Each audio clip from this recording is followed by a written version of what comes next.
देवशयनी एकादशी की संपूर्ण व्रत कथा बहुत समय पहले की बात है। चंद्रवंश में एक महान और धर्मात्मा राजा हुआ करते थे जिनका नाम था राजा मारधाता।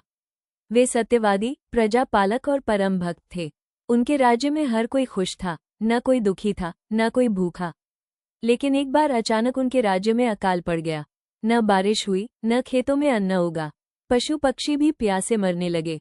लोगों में हाहाकार मच गया।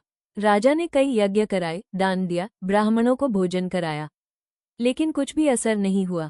राजा बहुत दुखी हो गया। सोचा, जरूर मुझसे कोई भूल हुई है। अब इस संकट का समाधान ऋषि मुनियों से पूछना होगा। राजा वन की ओर चल पड़े। चलते चलते वे महान तपस्वी ऋषि अंगिरा के आश्रम पहुंचे।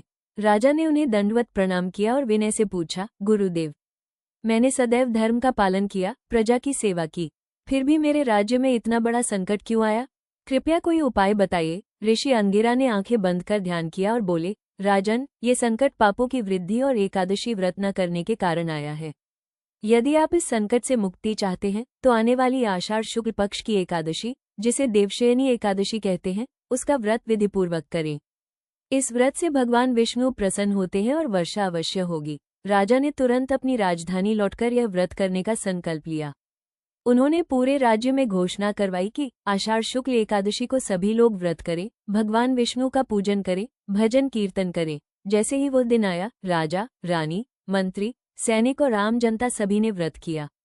भगवान विष्णु की मूर्ति को स्नान कराया, तुलसी और पीले फूल चढ़ाए, मंत्र जाप किया। रात भर भजन कीर्तन और जागरण हुआ। भगवान नारायण प्रसन्न हुए और चमत्कार हुआ। अगले ही दिन तेज बारिश शुरू हो गई।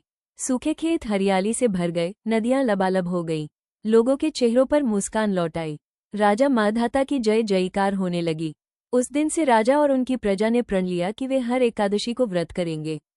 विशेष बात, इस दिन भगवान विष्णु 4 महीने के लिए योग निद्रा में चले जाते हैं और पाताल में राजा बलि के यहाँ निवास करते हैं।